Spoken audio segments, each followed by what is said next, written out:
Penampilan, Dinda. Wow. Wah, penampilan salah satu mungkin juara dari Festival Anak Soleh Indonesia juga, Wow. yang nanti akan menampilkan. Bismillahirrahmanirrahim. Assalamualaikum warahmatullahi wabarakatuh.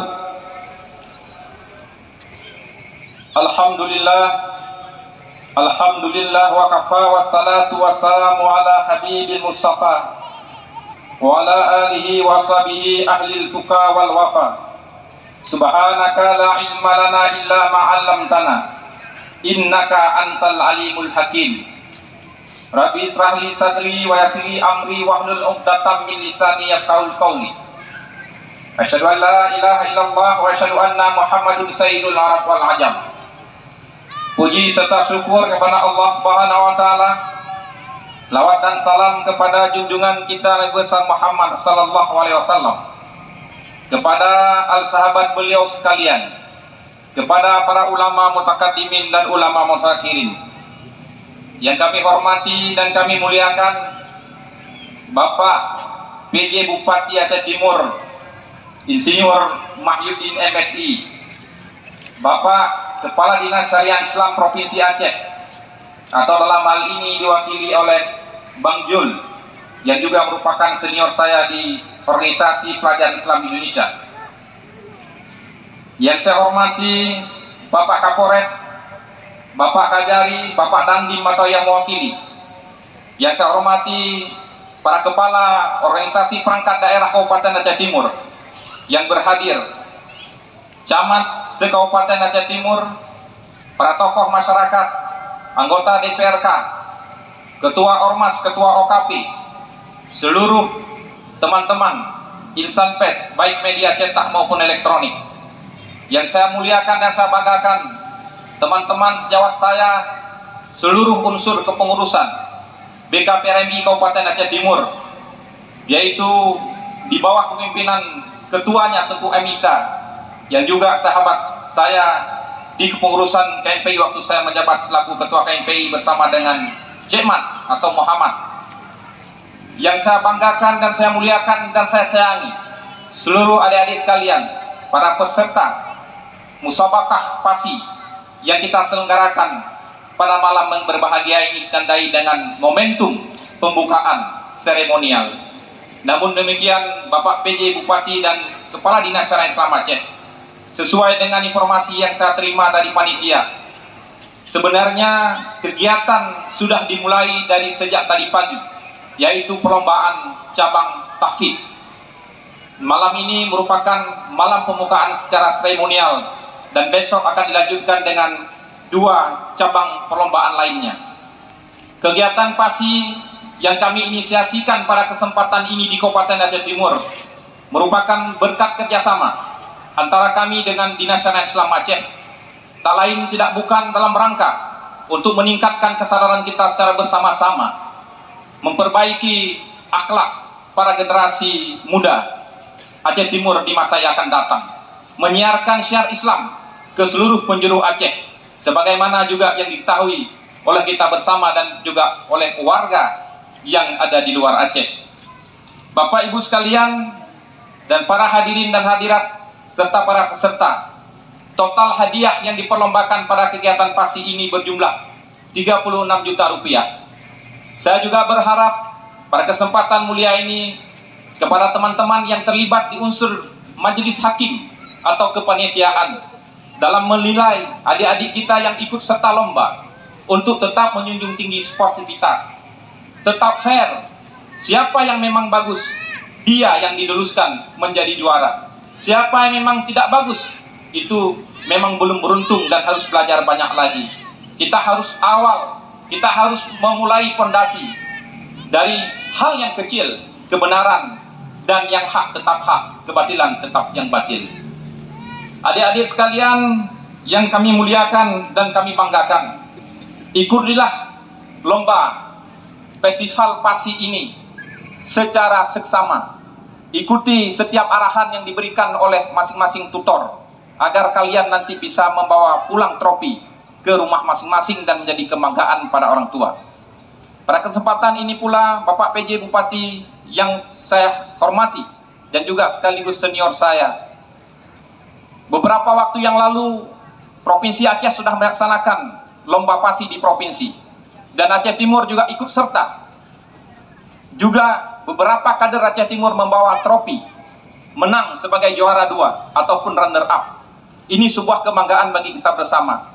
Mari secara bersama-sama kita mendukung Aceh Timur untuk masa yang akan datang bisa menjadi tuan rumah perhelatan lomba pasi se-Aceh.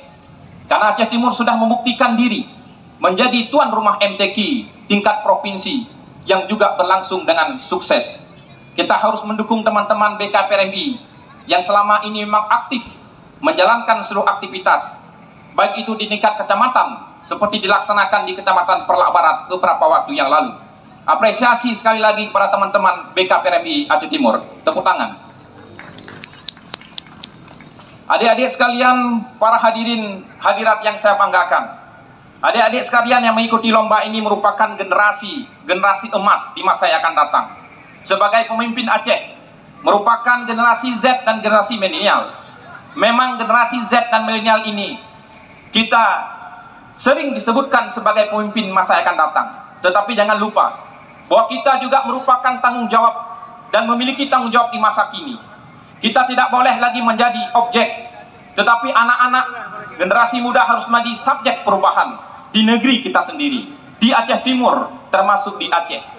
Kebanggaan orang tua, kebanggaan daerah tampakkan ajang-ajang resmi seperti ini. Perlihatkan kemampuan kita yang kita miliki, baik itu ceramah agama, baik itu tilawah Al-Quran, baik itu hafid. Inilah momentum yang paling penting untuk menunjukkan skill dan kemampuan kita masing-masing. Bapak Ibu sekalian, para hadirin, pada kesempatan ini saya ingin sedikit menceritakan sebuah kisah. Kisah ini terjadi di daerah Damaskus. Terdapat sebuah areal perkebunan yang disebut dengan perkebunan Dahdah di Damaskus. Di dalam areal perkebunan itu terdapat seorang pemuda yang berumur sekitar 40 sampai dengan 45 tahun. Pemuda ini merupakan seorang penggali kubur. Pada suatu hari, datanglah seorang perempuan yang mendatangi pemuda ini dan meminta agar si pemuda menggali tanah sebagai liang lahat. 1 jam kemudian, datanglah jasad seorang pria tanpa diiringi oleh banyak pengantar ke kuburan. Hanya beberapa orang yang mengiringi jasad daripada seorang laki-laki ini. Kemudian jenazah laki-laki diturunkan ke tanah. Saat diturunkan ke tanah, dibuka dalam keranda. Kemudian si penggali kubur turun dia untuk menerima jasad jenazah ke dalam kubur.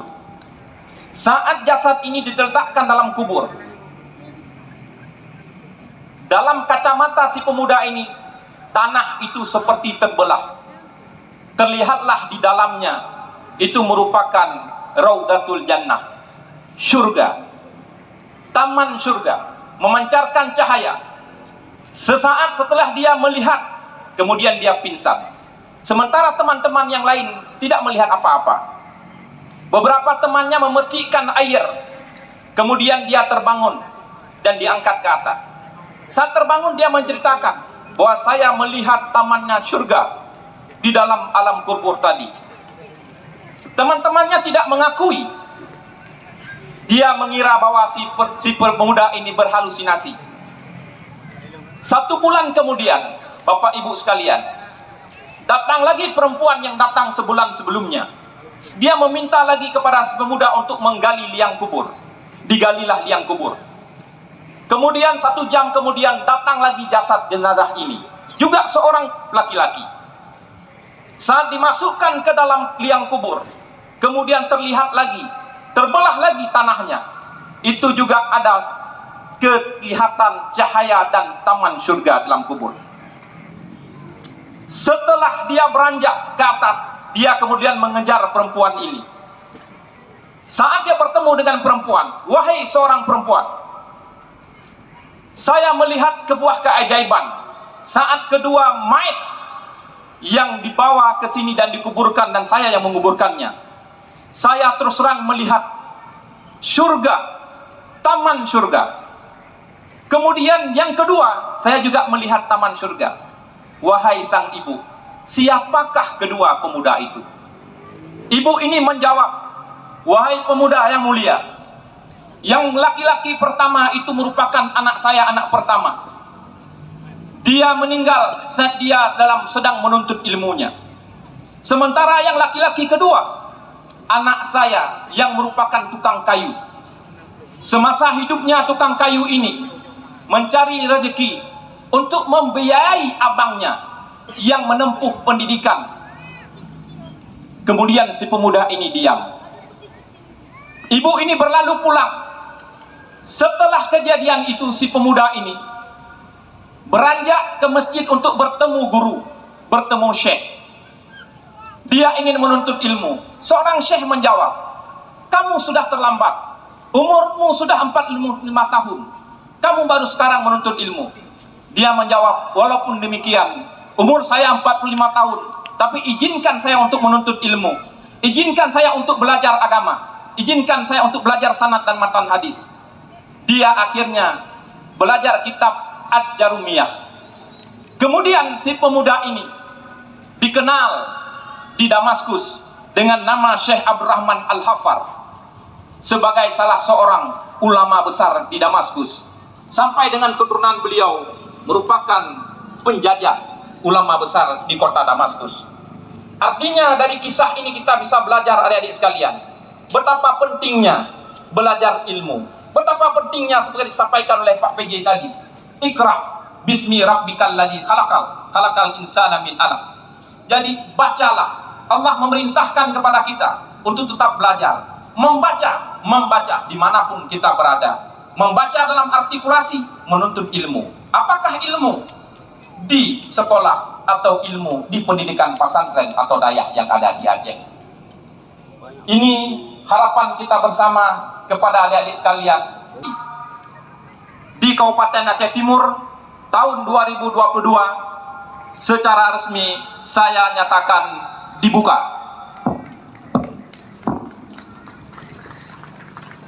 Wabillahi taufiq wal hidayah. Wassalamualaikum warahmatullahi wabarakatuh. Untuk menyentuh, ya, sama-sama Rian. Baik, untuk itu kita akan hitung mundur dengan hitungan 3, 2, 1.